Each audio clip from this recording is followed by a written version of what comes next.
ये parcel scan machine में डाल दो।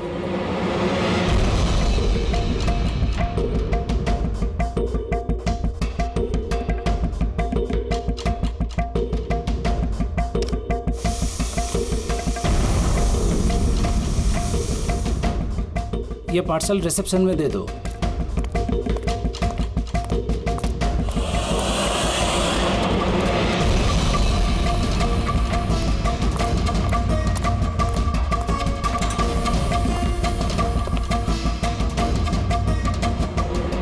ये लीजिए। शामू, जी मैडम। ये पार्सल लो, जस्टिस राय के लिए आया है। वो ऊपर प्राइवेट लॉज में बैठे हैं, उनको दे दो। बाप रे, जस्टिस राय, उनके पास कौन जाएगा? क्यों, क्या हुआ? अभी 10 बातें सुना देंगे। Check and met.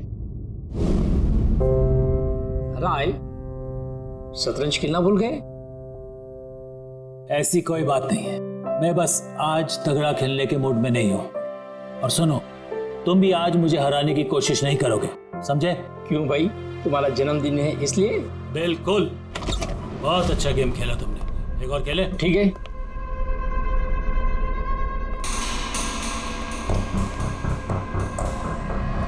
Hello sir, Rai sir. क्या है? हैप्पी बर्थडे सर, आपके लिए पार्सल आया है। ठीक है, रखो इधर, रखो इधर आओ। अब क्या हुआ sir?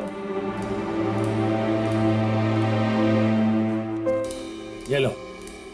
Thank you sir, thank you very much sir. Happy birthday sir. कुछ चाहिए तो बोलिएगा सर। ठीक है। उसने सोचा भी नहीं होगा डांट की जगह टिप मिलेगी। ये सब लोग ना मुझे घूसट और खड़ूस समझते हैं, लेकिन मुझे इससे कोई दिक्कत नहीं है। इनफैक्ट मुझे मजा आता है। अरे ये सब छोड़ो, पैकेट खोलो ना, क्या है?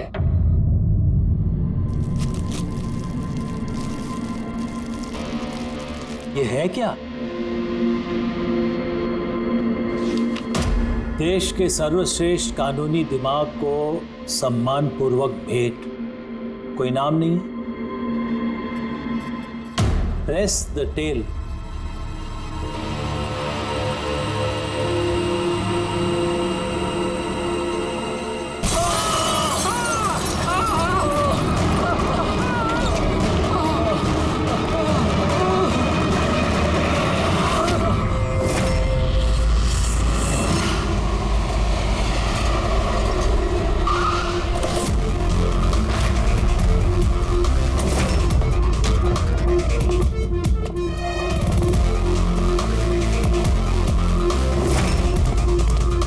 आपने कहा था बॉम्ब ब्लास्ट हुआ? हाँ सर, लॉन्च में सर। वो दोनों वहीं थे सर।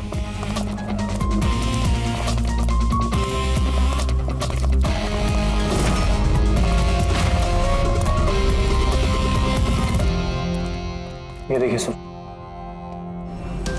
यहाँ तो कांच ही कांच है। पूरा फेस पे कांच के टुकड़े हैं। जख्म बहुत गहरा नहीं दिख रहा है, खून भी ज्यादा निकला नहीं है, तो फिर उसकी मौत कैसे होगी? सर, शायद बक्से के अंदर कांच के टुकड़े रखे होंगे। हाँ सर, इसमें एक कांच का शोपीस था। स्कैन करते वक्त गार्ड ने देखा था। एक्चुअली सर, आज जस्टिस राय सर का बर्थडे था ना, इसलिए ये बॉक्स किसी ने भेजा था। लेकिन सर, ये बॉक्स तो मेटल डिटेक्टर स्कैनर सबसे क्लियर होके आया था, फिर पता नहीं क्यों ये सब हो गया। सर, हमारे ज़्यादातर क्लाइंट्स हाई प्रोफाइल जजेस और लॉयर्स हैं, और उनमें से ज़्यादातर ऐसे हैं जिनकी जान को खतरा है, इसलिए हम उनकी सिक्योरिटी और प्राइवेसी का पूरा ख्याल रखते हैं सर। तो आज क्या हुआ? हाँ? सर, प्रेस द टेल, क्या है ये? जो कुछ इस बॉक्स में होगा शायद उससे रिलेटेड है। ये पार्सल तो जस्टिस राय के लिए था। ये जस्टिस लाल बिना वजह मारे गए। शौपथन, अब ये ऑनलाइन शॉपिंग की गई है। चारों तरफ कांच बिखरे हैं। इन लोगों का कहना था कि धमाका हुआ है, पर अगर पैकेट के अंदर कांच था तो धमाका हुआ कैसे? और अगर यहाँ पे बॉम्ब ब्लास्ट हुआ था तो फिर मेटल या प्लास्टिक के टुकड़े या फिर बारूद कुछ तो होना चाहिए था। ऐसा कुछ भी नहीं है यहाँ पे। एक काम करो, ये बॉडी और ये कार्ड इसको फॉरेंसिक लैब में भेज दो। और पूर्वी, ये जस्टिस राय का मोबाइल फोन चेक करो। मेटल डिटेक्टर वहाँ, स्कैनर वगैरह तो सब है। अगर पार्सल में बॉम्ब था तो डिटेक्ट कैसे नहीं होगा? सर पार्सल में ऐसा कुछ था ही नहीं साहब, मैंने ध्यान से देखा था। और स्कैनर मशीन में साहब सिर्फ कांच का सामान ही दिख रहा था। अच्छा, इस स्कैनर की फुटेज स्टोर तो होती होगी? हाँ सर, फुटेज 24 घंटे तक सेव रहती है और उसके बाद अपने आप डिलीट हो जाती है। ओके, वो फुटेज देख सकते हैं हम लोग?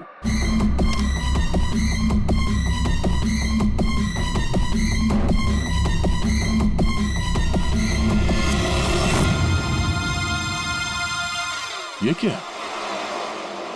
कोई शोपीस तो लग रहा है। देखिए सर, कहीं कोई मेटल है ही नहीं और इतना पारदर्शी कांच ही हो सकता है। जब वो डिलीवरी बॉय आया था तब की फुटेज है? हाँ सर, पर कल बारिश की वजह से सीसीटीवी कैमरा खराब हो गया था। आप कह रहे थे सिक्योरिटी का बड़ा इंतजाम है, ये आपका इंतजाम है? Sorry sir.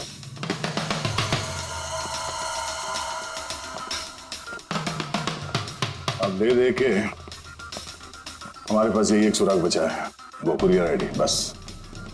चलो, एक छोटा सुराग तो हाथ लगा।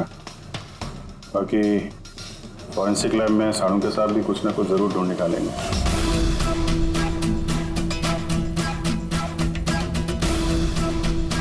ये गुत्थी तो सूरज ही नहीं रही है। समझ में नहीं आ रहा है आखिर ये हुआ कैसे। जैसा कि तू कह रहे तेरे समझ में नहीं आ रहा कि दोनों की मौत हुई कैसे? नहीं नहीं, ये समझ में आ गया कि इनकी मौत कैसे हुई है। ये जो कांच के टुकड़े हैं ना, इनमें जहर है, इसकी वजह से इनकी मौत हुई है। कांच के टुकड़े जहरीले थे? हाँ, वो जो कांच का शोपीस बना था ना, तो शोपीस बनाते वक्त जब कांच को पिघलाया गया तब खूनी ने उसमें जहर मिला दिया। जब कांच ठंडा हो गया तो जहर पूरे के पूरे कांच में फैल गया। कोई सोच भी नहीं सकता था बॉस। और सर, जब हमने इन कांच के टुकड़ों को टेस्ट किया तो पता चला कि इसमें एक ऐसा जहर मिला हुआ था जो कोई भी अपने घर पे बना सकता है। सर, आप तो बोल रहे थे कि ये गुत्थी सुलझी नहीं है, मगर आपने तो पूरा केस ही सॉल्व कर दिया है। नहीं नहीं नहीं पंकज, ये केस सॉल्व नहीं हुआ है। सिर्फ ये पता लगा है कि कांच के टुकड़े जहरीले थे। बस ये केस जितना सिंपल दिख रहा है उतना सिंपल है नहीं। लेकिन सर, इसमें इतना कंफ्यूजन क्या है? कांच ब्लास्ट हुआ और उसके टुकड़े इन दोनों को लगे, जहरीले कांच के टुकड़े। जहर खून में मिला और इन दोनों की मौत हो गई, राइट? करेक्ट। लेकिन तुमने बीच में क्या कहा? कांच ब्लास्ट हुआ। अब सवाल यह है कि कांच ब्लास्ट कैसे हुआ? जब इसमें कोई विस्फोटक नहीं है, किसी किस्म का कोई केमिकल नहीं मिला है, तो ये ब्लास्ट हुआ कैसे? फोरेंसिक सर्जन कौन है? मैं हूँ। तो फिर तुम बताओगे ना। फॉरेंसिक एक्सपर्ट हूँ, जादूगर नहीं हूँ। अच्छा, समझ में नहीं आ रहा तो जादूगर नहीं हूँ। सर, इन जहरीले टुकड़ों के अलावा हमें एक और चीज मिली है। क्या? ये कार्ड जो इस गिफ्ट के पास था, ये कार्ड का पेपर वैसे तो मोटा दिख रहा है, लेकिन एक्चुअल में ये 2 पेपर को यूं चिपका कर बनाया गया है। और ये देखिए इसमें क्या लिखा है। सजाए मौत। मतलब खूनी ने सिर्फ कत्ल ही नहीं की, कत्ल के साथ साथ एक मैसेज भी भेजा, सजाए मौत। जो हुआ उसका बहुत दुख है हमें, पर ऐसे समय में भी हमें आपसे कुछ सवाल करने पड़ेंगे। जी मैं समझ सकती हूँ। आपको किसी पर शक है? जी मेरे पति कानून पर सख्त और न्यायप्रिय इंसान थे, तो जाहिर सी बात है कि ऐसे इंसान के लाखों लोग दुश्मन हो सकते हैं। वो अपराधी जिनको इन्होंने सजा दी थी, वो वकील जो इनकी सख्ती से बहुत परेशान थे और इनके फैसले से नाखुश भी। आए दिन उन्हें धमकियां भरे फोन आते थे और लेटर्स भी, पर इन सब के बावजूद भी वो अपने आप पर गर्व महसूस करते थे। उन्हें लगता था कि उनके ईमानदारी का ये इनाम था। आई एम सॉरी, इससे आगे मैं और कुछ आपको बता नहीं पाऊंगी, पर हाँ, आनंद आपको सब कुछ बता देगा। आनंद? आनंद कौन है? आनंद इनका पर्सनल असिस्टेंट है। कहाँ मिलेंगे मिस्टर आनंद? वो मेरे पति के चेंबर में ही ऊपर बैठकर काम कर रहे हैं। आप चाहे तो उन्हें मिल सकते हैं। मिस्टर आनंद, जस्टिस राय पे बहुत सारे हमले हुए थे, बहुत लोग दुश्मन थे उनके। क्या जानते हैं इनके बारे में आप? सर, उनको धमकी देने वाले लोगों की कमी नहीं थी। अच्छा, ऐसे कितने लोग थे जिन्होंने जान से मारने की धमकी दी थी? अनगिनत। उनकी धमकियों को ट्रॉफी के जैसे संभाल कर रखते थे। 1 मिनट सर।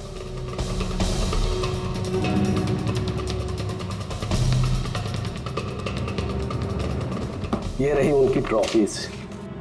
ये सचमुच ज्यादा है। लोग उन्हें बहुत सख्त समझते थे, लेकिन सच पूछो तो सर बड़े ईमानदार और न्यायप्रिय थे। यहाँ तक वकील भी उनसे डरते थे और अपराधी उनके नाम से कांपते थे। धमकी भरे खत तो ठीक है, लेकिन ये पत्थर और स्याही क्यों? कई साल पहले किसी ने खिड़की से पत्थर फेंका था तो सर ने पत्थर भी रख लिया था।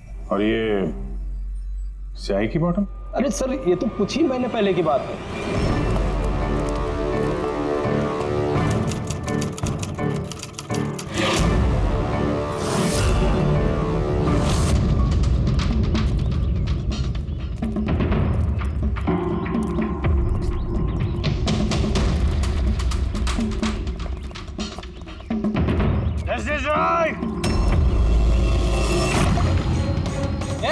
क्या कर रहे हो?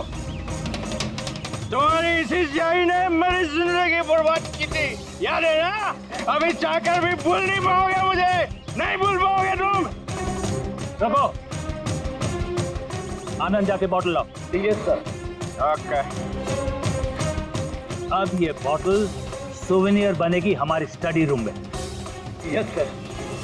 कमल को इस हरकत की वजह से फिर से जेल हुई, शायद अब भी जेल में ही हो। रेडी? ये सारी चीजें अपने कब्जे में ले लो। और मिस्टर आनंद, जज साहब को जिन जिन लोगों ने धमकी दी है सबकी डिटेल चाहिए, हमें सबकी लिस्ट चाहिए। यार वीरेन प्लीज यार एक बार फिर से पता करो यार, शायद कुछ पता चल जाए। सर जब ये पॉसिबल है ही नहीं तो पता चलेगा कैसे? देखिए आप सिर्फ मुझे कांच के टुकड़े दिखा रहे हैं, ना इसमें बारूद है, ना केमिकल है, ना कोई मेटल, और कोई विस्फोटक पदार्थ भी तो नहीं है इसमें कि हमें पता चल सके कि ये ब्लास्ट की वजह क्या है। अरे यार वीरेन, वहां पर जो कुछ था वही दूंगा ना, वहां पर सिर्फ कांच के टुकड़े थे और कुछ नहीं था। तो सर ये बॉम्ब ब्लास्ट है ही नहीं, क्योंकि दुनिया में ऐसा कोई भी बॉम्ब नहीं बना है जो सिर्फ कांच के टुकड़ों से बना हो। कांच में विस्फोटक गुण होते ही नहीं है सर, ट्राई टू अंडरस्टैंड। मुझे मालूम है कांच में विस्फोटक गुण नहीं होते, लेकिन वहां पर ब्लास्ट हुआ है, ब्लास्ट में सिर्फ कांच के टुकड़े मिले और कुछ मिला ही नहीं है यार। तो सर आई विश कि आप ये केस जल्द से जल्द सॉल्व कर लें, ताकि हमें भी तो पता चले कि ये ब्लास्ट हुआ कैसे। सर आप लोग कांच के गुणों के बारे में बात कर रहे हैं ना? मैं ऐसी किसी को जानती हूँ जो हमारी हेल्प कर सकती है। ग्रेट। सर उसको हर तरह के कांच के बारे में पता है। आई थिंक हमें एक बार उससे मिल लेना चाहिए। मिलते हैं तारिका, तुम जिससे कहोगे उससे मिलते हैं, बस मुझे सिर्फ ये पता करना है कि आखिर ये ब्लास्ट हुआ कैसे।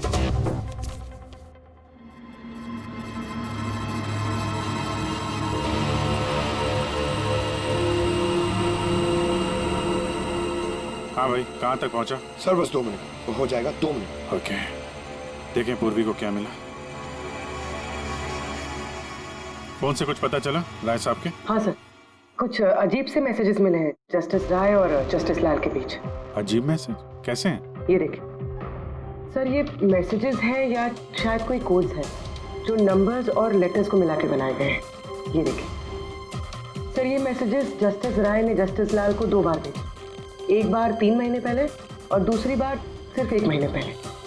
अब या तो ये इन दोनों दोस्तों के बीच का कोई सीक्रेट कोड है, या तो फिर कोई ऐसी खास बात है जो जस्टिस राय जस्टिस लाल को बताना चाहते हैं। एक काम करो, ट्राई करो डिकोड करने के लिए, देखो कुछ पता चलता है क्या। हाँ, ये लिस्ट पूरी हुई?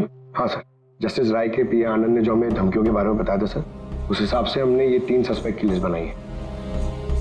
3 भागों में क्यों, क्या है? अब यहाँ पे जितने लोग हैं इनमें से सभी लोगों ने कभी ना कभी जस्टिस राय को धमकी दी है, और इनमें से ज्यादातर लोग जेल में भी है। लेकिन ये वनेश, ये एक मर्डर के केस में अंदर गया है और बाद में इसकी दिमागी हालत ठीक नहीं है, इसलिए इसे रिहा कर दिया गया। और ये कमल जी, इन्होंने जस्टिस राय पे स्याही फेंकी और इस जुर्म में इन्हें अंदर कर दिया गया। फिलहाल ये कहाँ पर है उसकी कोई जानकारी नहीं है। सर ये दूसरी लिस्ट जो है, इसमें से ये 3 लोगों को सजाए मौत दी हुई है सर जस्टिस ने, और ये अभी भी जेल में अपनी सजा काट रहे हैं। 3, ये चौथा, ये कौन है? सर ये है किशोर जी, इनके बेटे को जस्टिस ने 3 साल की सजा दी थी सर, और न्यूज़ में एक आर्टिकल आई थी कि ये सजा ज़्यादा देने की जरूरत नहीं थी, और इस वजह से वो शायद डिप्रेशन में होगा और उसने अपनी आत्महत्या कर ली सर। तो इस किशोर के पास अच्छी खासी वजह है बदला लेने की। और ये है धवन, ये एक वकील है पेशे से, और अजीब बात यह है कि पिछले साल इसने जस्टिस राय के कोर्ट में बहुत सारे केसेस लड़े, पर वो एक भी जीत नहीं पाया, सारे हार गए। तो कहीं ये हारा हुआ वकील बदला लेने के चक्कर में राय साहब को। हाँ, ये भी हो सकता है कि ये कोई काबिल वकील ही ना हो। तो अब कुल मिला के हमारे पास बचते हैं 4 सस्पेक्ट। एक ये कमल, वनेश, किशोर और धवन। सर, गिफ्ट भेजने वाले का पता चल गया। वो गिफ्ट कमल ने भेजी थी और शॉपेथॉन वालों ने कुरियर की आईडी से पता किया है। तो उनके पास उसका एड्रेस तो होगा ना? नहीं सर, एड्रेस का तो पता नहीं चला। कोई बात नहीं, कमल जिस जेल में था वहां से पता चल जाएगा। वहां चलते हैं। सॉरी ऑफिसर, लेकिन हमें उसे 1 महीना पहले ही छोड़ना पड़ा। जज पे हमला किया था, इतनी जल्दी छूट गया? एक मिनट, आपने कहा कि उसे छोड़ना पड़ा, लेकिन क्यों? उसकी तबीयत की वजह से, क्योंकि सालों से उसको नशे की लत थी। 7 साल पहले वो एक केस में पकड़ा गया था, वहां उसने पीना छोड़ दिया, लेकिन जेल से छूटने के बाद फिर उसने पीना शुरू कर दिया, इसलिए उसका पूरा लीवर खराब हो चुका था। ये भी तो हो सकता है कि उसने लीवर खराब होने का बहाना किया हो। नहीं सर, हमने डॉक्टर से कंफर्म करके उसे छोड़ा था। अच्छा, उसका एड्रेस तो होगा ना आपके पास, वो दे दीजिए। एड्रेस तो है, लेकिन मुझे लगता है वो वहाँ नहीं मिलेगा, वो हॉस्पिटल में ही मिलेगा, क्योंकि उसे जल्द से जल्द लीवर ट्रांसप्लांट करने की जरूरत थी। लेकिन जहाँ तक मुझे पता है कि शराब के आदी लोगों को लीवर ट्रांसप्लांट की इजाज़त नहीं मिलती है। मिलती है, अगर शराबी कम से कम 6 महीने तक शराब ना पिए तो, और यहाँ जेल में तो मिलने से रही, इस बिना पे हमने उसको permission they the. Okay sir, thank you. अगर ऐसा है तो अपनी जान बचाने के लिए उसने कहीं ना कहीं किसी हॉस्पिटल में रजिस्ट्रेशन तो करवाया ही होगा। एग्जैक्टली। और ये कोई छोटा मोटा इलाज तो है नहीं जो कहीं भी हो जाए। शहर में गिने चुने हॉस्पिटल हैं जहाँ पे ट्रांसप्लांट हो सकता है। वहीं ढूंढते हैं इस कमल को। अरे तारिका, ये तुम कहाँ ले आए भाई मुझे? मैंने तो सोचा तुम किसी ग्लास फैक्ट्री में लेके जाओगी। बट एनीवे, ये जो कुछ भी है ना, है बड़ा खूबसूरत। शुक्रिया। आप sir, she is my friend Vivian. ये ब्यूटीफुल आर्ट गैलरी इसी की है। ये ऐसे खूबसूरत आर्ट पीसेस बनाती रहती हैं, और कांच के भी। And Vivian, he is doctor Salunkhe. Hello. अच्छा यार, वी नीड योर हेल्प। हमें कांच और कांच की चीजों के बारे में इंफॉर्मेशन चाहिए, एक मर्डर मिस्ट्री सॉल्व करने के लिए। श्योर। अच्छा विवियन, ये सारी चीजें आप ही ने बनाई हैं? जी। ऑब्वियसली आप ही ने बनाई होंगी, लेकिन कैसे? बहुत आसान है। वैसे तो ज़्यादातर चीज़ें कांच को पिघलाकर बनी है। प्रोपेन टॉर्च से कांच पिघलाया जाता है और उसी पिघलाए हुए कांच को मंचा आकार दे दिया जाता है। अच्छा हाँ, ये एक एक्सरे इमेज है कांच के शोपीस का, लेकिन सरप्राइजिंग बात यह है कि ये पूरा ब्लास्ट हो गया। Do you think it's possible? इसका आकार तो बूंद जैसा है, लेकिन समझ में नहीं आ रहा कि ये है क्या। विवियन, एक बार जरा फिर से देखो गौर से। शायद कुछ ऐसी चीज हो जो तुमने अभी तक देखी नहीं। 1 मिनट, इसकी नोक देख रहे हैं आप लोग? ये जानबूझकर बनाई हुई तो नहीं लगती।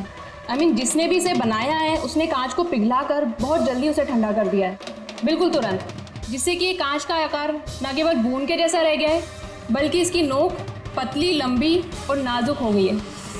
Thank you so much for your help. कांच को पिघला करके ठंडा कर दिया गया, तुरंत तुरंत, जैसे वो बूंद बनी। My God. तारिका, हमें लैब में चलना है तुरंत, फौरन। और हाँ, वो विवियन, हमें आपकी वो प्रोपेन टॉर्च चाहिएगी प्लीज। किशोर, धवन, भुवनेश, अब तीनों को जस्टिस राय के खून के सिलसिले में यहां बुलाया गया है। मर गया? बड़ा भगवान बनता था, लोगों की जिंदगियों का फैसला करता था। चलो अच्छा है, अब मर गया। सर, इसे देख के तो लगता है कि ये दिमागी हालत से ठीक नहीं है। हो सकता है नाटक कर रहा हूं। असाइलम की अटेंडेंस स्लिप है इसकी।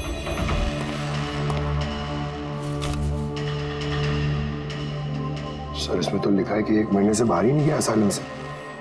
और ये रिपोर्ट खुद डॉक्टर ने बनाई, ये देखिए। ठीक है, ले जाओ इसे। चलो चलो उठो।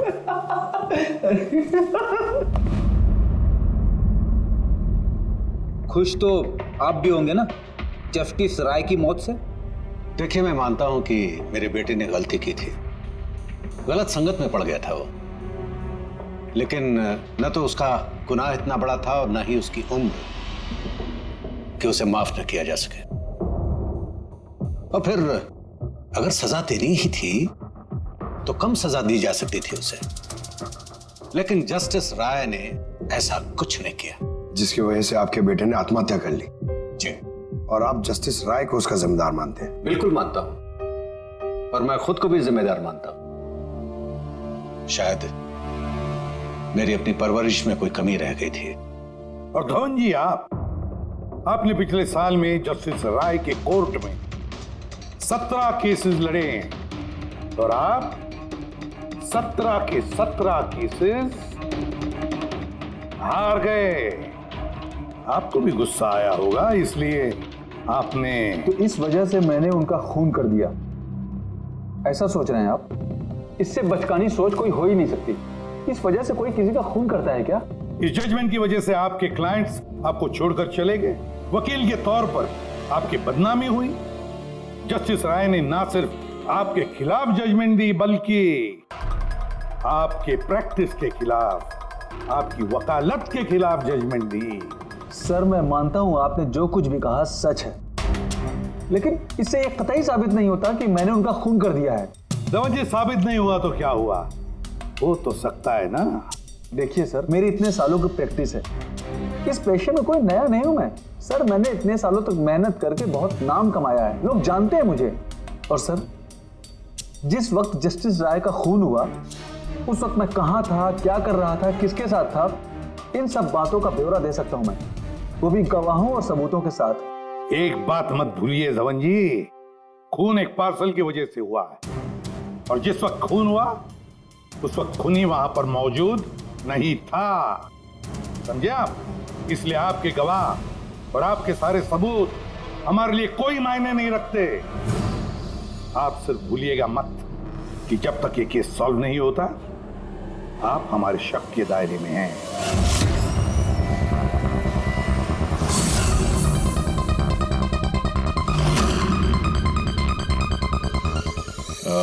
Doctor Puneet? Yes sir, that's doctor Puneet. Thank you. Doctor Puneet, हम लोग सीआईडी से हैं, आपसे फोन पे बात हुई थी कमल के बारे में। जी हाँ, मुझे याद है। दरअसल कमल हमारे लिवर ट्रांसप्लांट की लिस्ट में है और हम उसके लिए सही डोनर का इंतजार कर रहे हैं। और एक बात अच्छी है कि उसने शराब पूरी तरह से छोड़ दी है, वरना हम ये ऑपरेशन नहीं कर पाते। तो आपके पास इस कमल का एड्रेस तो होगा? जी, एड्रेस तो नहीं है। तो डॉक्टर साहब, उसको अगर डोनर मिल गया तो आप उसे कांटेक्ट कैसे करेंगे? सिंपल है, हम डोनर्स और जरूरतमंद पेशेंट की लिस्ट हमारी वेबसाइट पर अपलोड कर देते हैं और सभी पेशेंट्स अपने डोनर्स की सही लिस्ट वहां पे देखते हैं और हमें कांटेक्ट करते हैं। अगर कमल अपना नाम लिस्ट में देख लेता है तो यकीनन वो यहाँ आ जाएगा। ये तो बहुत अच्छी खबर है। डॉक्टर साहब, आपको हमारा एक काम करना होगा। पिघले हुए गरम गरम कांच को तुरंत ठंडा करना है, तुरंत। और पानी से ज्यादा अच्छा ये काम और कौन कर सकता है?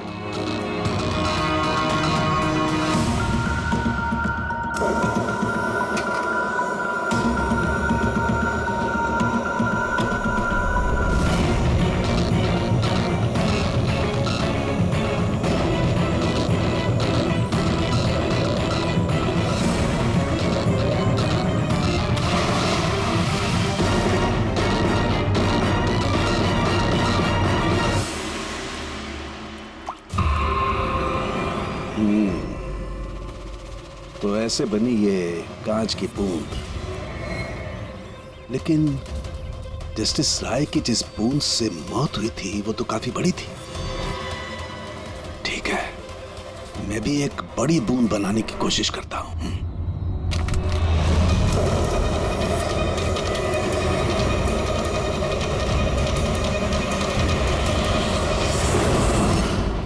ये कोड्स आखिर है क्या? कुछ पता ही नहीं चला। My God!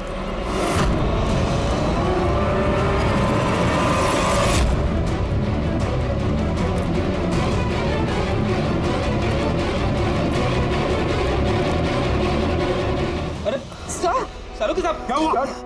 सर क्या हुआ सर? सर ये सब हुआ कैसे? कहीं आप बॉम्ब तो नहीं बना रहे थे? हाँ। क्या? बॉस, वो जस्टिस राय को और जस्टिस लाल को जिस तरह के बॉम्ब से मारा गया ना, मैंने पता कर लिया बॉम्ब किस तरह से बनाया गया। बहुत आसान है। वो कैसे सर? अरे यार, सब कुछ यही पूछोगे, थोड़ी मरम पट्टी तो करने दो यार। बस कांच के इस बूंद जैसे आकार को सिर्फ एक ही तरीके से बनाया जा सकता है, गरम गरम पिघले हुए कांच को पानी में गिराकर। पिघला हुआ कांच पानी में गिरेगा और तुरंत ठंडा होकर के ये बूंद जैसा आकार ले लेगा। इसके इस आकार की वजह से ही इसे कांच के आंसू भी कहा जाता है। यार, ये कांच के आंसू के बारे में छोड़, कैसे बनते हैं? ये कांच का आंसू फूटा कैसे, ये बता पहले। वही तो पता करने की कोशिश कर रहा था बॉस। मैंने इस कांच के आंसू मतलब इस बूंद के अगले सिरे को बहुत मोड़ने की कोशिश की, लेकिन कुछ नहीं हुआ। उसके बाद मुझे याद आया, पार्सल के साथ मैसेज भी आया था और उस मैसेज में लिखा हुआ था प्रेस द टेल। मैंने ये इसकी दुम, इसकी पूंछ को दबाया, बम। आपको मालूम ही है सर, ये पूंछ दबाई और टूट गया, ये कुछ समझ में नहीं आया। मैं समझा। दरअसल ये सब कुछ होता है कांच के अणुओं में भीषण भौतिक तनाव की वजह से। जैसे ही कांच, गरम गरम कांच, पिघला हुआ कांच एकदम ठंडा होता है, इसके अणुओं में बहुत जबरदस्त भौतिक तनाव हो जाता है और फिर इसकी पूंछ को जब तोड़ा गया तो जबरदस्त भौतिक तनाव की वजह से इसके अणु एकदम बिखर गए और बूम, ब्लास्ट। ये सब कुछ कोई आम आदमी जान ही नहीं सकता। इसे जानने के लिए भौतिक विज्ञान की अच्छी खासी जानकारी होना बहुत जरूरी है। यानी कातिल कोई ऐसा है जो ये सब अच्छी तरह से जानता है। डॉक्टर पुनीत अपनी केबिन में है? हाँ सर है। Thank you. डॉक्टर साहब मेरे लिए डोनर मिल गया? हाँ, कब है मेरा ऑपरेशन, कब कर सकते हैं? वो अभी हम आपका ऑपरेशन नहीं कर सकते क्योंकि आपके लिए सही डोनर नहीं मिला है। ऐसे कैसे हो सकता है डॉक्टर? मेरा नाम लिस्ट में सबसे पहले था।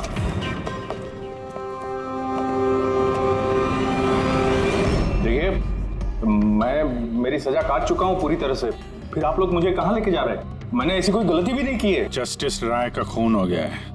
क्यों किया खून? जस्टिस राय का खून? लेकिन मैंने कुछ नहीं किया। आपने शॉपटाउन वेबसाइट से जस्टिस राय के लिए उनके जन्मदिन पे तोहफा भेजा था ना? नहीं तो मैंने कोई तोहफा नहीं भेजा था। तुमने कुछ नहीं किया तो फिर तुम अंडरग्राउंड क्यों थे? देखिए, मैं अंडरग्राउंड नहीं हुआ था। सचमुच मेरी तबीयत खराब रहती है, इसलिए शहर से बाहर हेल्थ स्पा ज्वाइन कर लिया है मैंने। जेल से छूटने के बाद मैं वही रहता हूँ। और वो पार्सल, कांच का अजीब सा शोपीस जो आपने जस्टिस राय को भेजा था शॉपथॉन वेबसाइट से, जिसपे आपका कॉन्टैक्ट डिटेल्स भी था? हाँ, मैंने शॉपथॉन वेबसाइट से शॉपिंग जरूर की है और पार्सल भी भेजा है, लेकिन जस्टिस राय को नहीं भेजा मैंने मेरी बेटी को भेजा है क्योंकि उसका जन्मदिन था।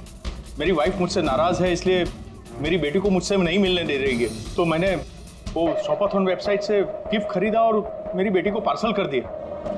कोई सबूत है इसका तुम्हारे पास? हाँ है ना सर, मैं आपको शॉपथॉन वेबसाइट का मेरा अकाउंट दिखाता हूँ, उस पर आप लोगों को पता चल जाएगा कि मैंने कब और क्या खरीदा है। देखिए। ठीक है।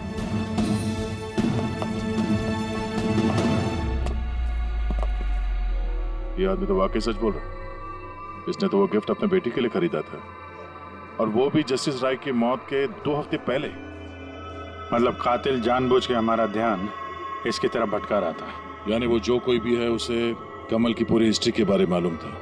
उसने उसके घर से वो पार्सल का डब्बा चुराया, उसमें कांच का सामान रखा और किसी तरह से जस्टिस राय तक पहुंचा दिया। कातिल वही है जिसने ये पार्सल जस्टिस राय तक पहुंचाया।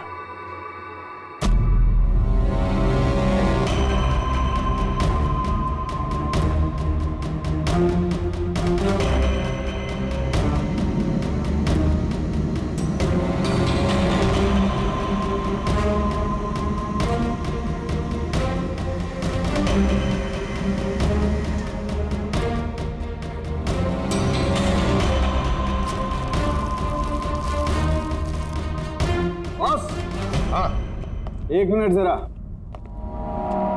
तो उसे देखो, इस एड्रेस के नीचे की तरफ एक और एड्रेस, और ये दोनों पते अलग अलग हैं। डैम इट, एक सुराग मिला था वो भी गलत निकला। मतलब कमल बेकसूर है। बस मैं इस कागज को लैब में ले जाकर के अच्छी तरह से चेक कर लेता हूँ। ठीक है सब मिल गया। एक सबूत गया तो दूसरा मिल गया, कोड डिकोड हो गया। कोड में क्या है सर? वो कोई कोड्स नहीं है, सिंपल मैसेजेस है। उन दोनों डेट्स पे जब जस्टिस राय ने जस्टिस लाल को मैसेजेस भेजे थे, उन दोनों डेट्स पे दो बातें कॉमन थी। कौन सी बात? सर पहली बात, उन दोनों डेट्स पे दोनों जजेस में से एक शहर से बाहर था, और दूसरी बात, उन दोनों डेट्स पे संडे था। और जिस दिन कत्ल हुआ है उस दिन भी संडे था। Exactly sir. और मारे जाने से पहले वो दोनों शतरंज खेल रहे थे। यस। जो मैसेजेस जस्टिस राय ने जस्टिस लाल को भेजे हैं वो कोई कोड्स नहीं, शतरंज की चालें थी। वो दोनों चाहे कहीं भी हो अपना शतरंज का खेल जरूर पूरा करते थे। जहां छोड़ा अगली बार वहीं से पकड़ते थे। मतलब दोनों भी जजेस संडे के दिन शतरंज खेलते थे, और ये बात कातिल जानता था, इसीलिए उसने उसी संडे को खुद अपने हाथों जाकर वो पार्सल डिलीवर किया। वो जानता था कि जस्टिस राय वहां होंगे। सर वो ये भी जानता था कि जस्टिस लाल भी वहां पे होंगे। बिल्कुल सही कहा तुमने अभिजीत, बिल्कुल सही कहा। हम तो ये सोचकर चल रहे थे कि कातिल ने जस्टिस राय पर हमला किया, पर उस एक्सप्लोजन में जस्टिस लाल की जान बेवजह चली गई। हालांकि असली बात तो ये है, कातिल चाहता था कि जस्टिस राय के साथ साथ जस्टिस लाल को भी खत्म कर डाले। किशोर, जतिन, भुवनेश, इन तीनों की कुंडली निकालो, देखे तो सही कि इनमें से किसी के पास कोई वजह थी इन दोनों जजेस को मारने की। और फिर धवन, पता लगाओ उसके सारे के सारे केसेस उसने जस्टिस लाल के कोर्ट में लड़े थे, वो क्या है और किसके हैं। सर, हाँ सर, धवन के बारे में पता करके आ रहा हूँ। जस्टिस लाल के कोर्ट में सर वो 100 में से 75 केसेस आ रहा था। सर, हाँ सर, जतिन के जेल रिकॉर्ड्स मिल गए। उसके वकील ने डिप्रेशन के बिना पे जतिन को छोड़ने की अपील की थी, और उसकी अपील ठुकरा दी गई थी। जज कोई और नहीं, जस्टिस लाल ही थे। तो जतिन के पिता किशोर के पास अच्छी खासी वजह है कत्ल करने की, पर इतना पेचीदा प्लान वो बना पाएगा?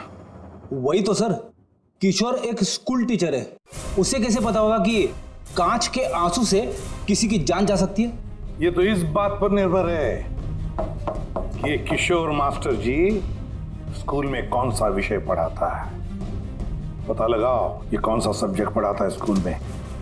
रही बात धवन की, उसके पास एलिबाई है, तो बस इन दोनों के एलिबाई फिर से चेक करो अच्छी तरह से। बच्चों, आज मैं तुम्हें एक नया एक्सपेरिमेंट सिखाऊंगा। जानते हो किसका? कलर्स का एक्सपेरिमेंट। रेडी? ये देखो, दूध है। अब मैं इसमें डिफरेंट कलर्स के एक एक ड्रॉप डालूंगा।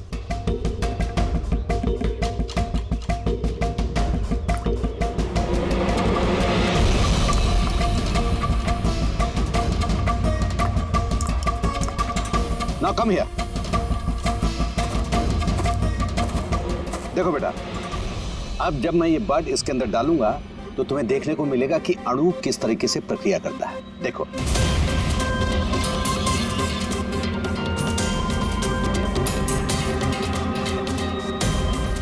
देखा?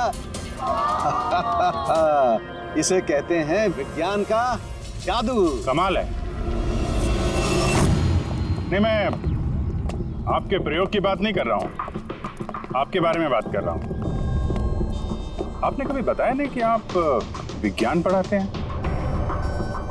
आप लोग यहाँ, मैं तो बस वो प्राथमिक विज्ञान पढ़ाता हूँ। आपने बच्चों को वो कांच के आंसू वाला प्रयोग दिखाया नहीं? कैसे पूछ दबाते ही ब्लास्ट हो जाता है। हाँ? आप क्या बात कर रहे हैं? मुझे नहीं पता। आपको सब पता है। अब जरा इन बच्चों को जाने के लिए कहिए। बच्चों, आज के लिए छुट्टी, बाकी की पढ़ाई कर जाओ तुम लोग। सर को पहचानते हैं आप?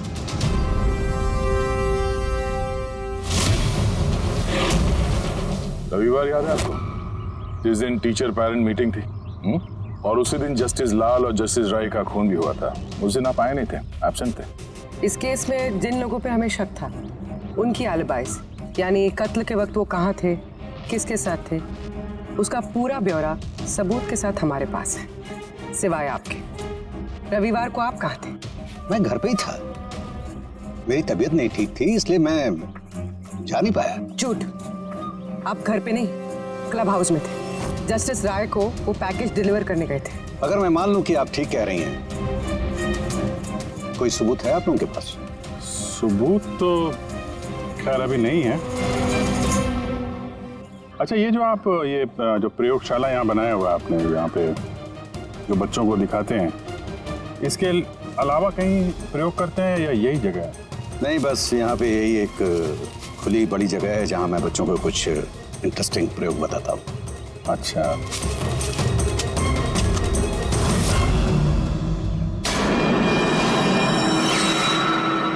सर आप अंकल? अरे आप लोग वहां कहाँ जा रहे हैं?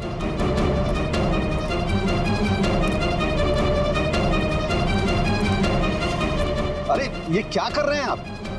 प्रोफेसर साहब, आपको सबूत चाहिए था ना, वही ढूंढ रहे हैं। सर, पहचान रहे ना इसे आप? ये तो एक टुकड़ा है, ऐसे बहुत सारे टुकड़े यहाँ मिलेंगे अगर यहाँ पे आसपास खोदा गया तो। क्या आपको भी पता है? ये कोई साधारण कांच के टुकड़े नहीं है डॉक्टर साहब। आपने जो एक्सपेरिमेंट्स किए थे और जो प्रयोग सफल नहीं हुए, आपने उन कांच के टुकड़ों को लाकर यहाँ पर दबा दिया, है ना? अभी आप सच बोलेंगे कि इस कांच को हम जाके टेस्ट करें? क्योंकि अगर इसने टेस्ट किया तो इसमें वो जहर जरूर मिलेगा। हाँ, मैंने ही उन दोनों को मारा है, क्योंकि उन दोनों ने मिलकर के मेरे बेटे को मारा।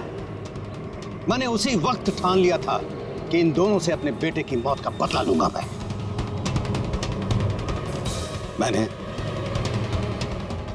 मैंने इन दोनों पे निगाह रखना शुरू किया।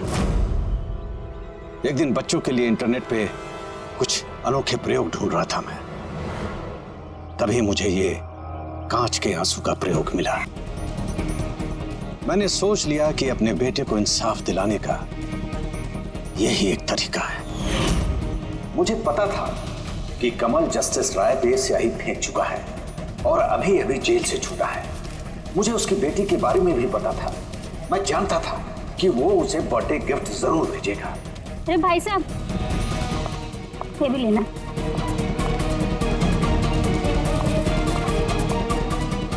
बस उसी गिफ्ट का डब्बा मैंने वहां से उठा लिया और अपने प्लान को अंजाम दिया। मैंने उसे बहुत सावधानी से पैक किया।